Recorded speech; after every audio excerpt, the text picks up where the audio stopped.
I'm Ty Burr. I'm Wesley Morris. And today on Take Two, we should really wipe the smiles off our face because we're talking about a very serious documentary called The Tillman Story. Yes, about Pat Tillman, who served in Afghanistan and was killed in 2004. Iraq and Afghanistan. And before that was a professional football player who decided to walk away from his contract and join the Army. And interestingly, refused to talk about why. I sort of admired that. He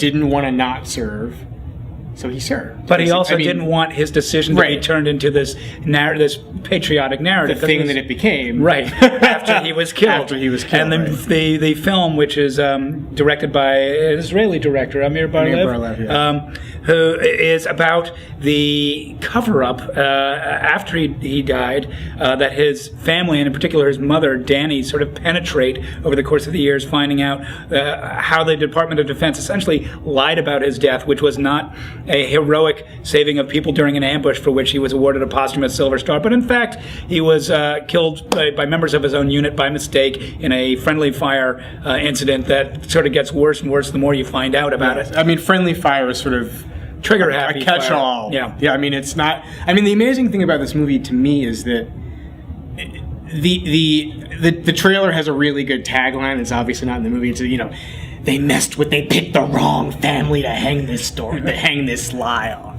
And it's kind of true in a lot of ways. I mean, you can imagine a scenario in which a Preston Sturges movie could kind of come out of this, or like a version of that, where the lie sort of becomes a thing to be proud of in a lot of ways, and you can sort of embrace that.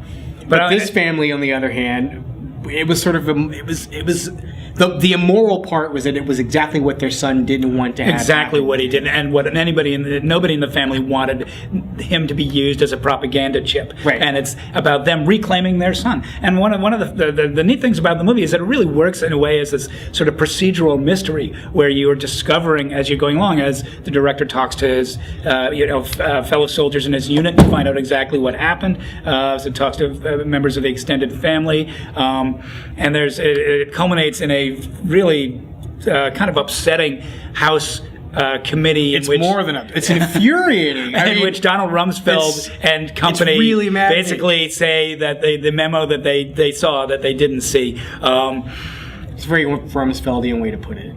Yes, thank you. As you put it yourself, it made you hate Donald Rumsfeld all over again. Yeah, I mean, it's the kind of movie where catharsis is the wrong word, but I mean the extent to which that the wars have been mismanaged and sort of insidiously so for the last almost and the way in which decade. And the way in which so much of the attention has been put on the public drama and trying to sell it to the public. I mean, that's really what this is about. And I actually came out of the movie with really mourning Pat Tillman because he's such an interesting guy, and what you learn of him, he's really a contrarian, was really intelligent and articulate, and refused to play ball with anybody's idea of himself other than himself. I mean, he was sort of he knew he could be turned into a star, and he refused to. And I find that rare and fascinating, and hence the sort of ensuing ironies of what basically happened to him. This is a very well made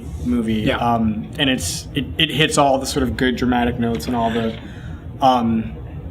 interesting political ones that. And it's also just a great human story that also, it functions in a weird way as a mystery. It's called The Tillman Story. It's a documentary. Even if you don't like documentaries, I suggest you seek it out. I hope. Why wouldn't you like documentaries? I don't know. Wesley Morris. I'm Ty Burr.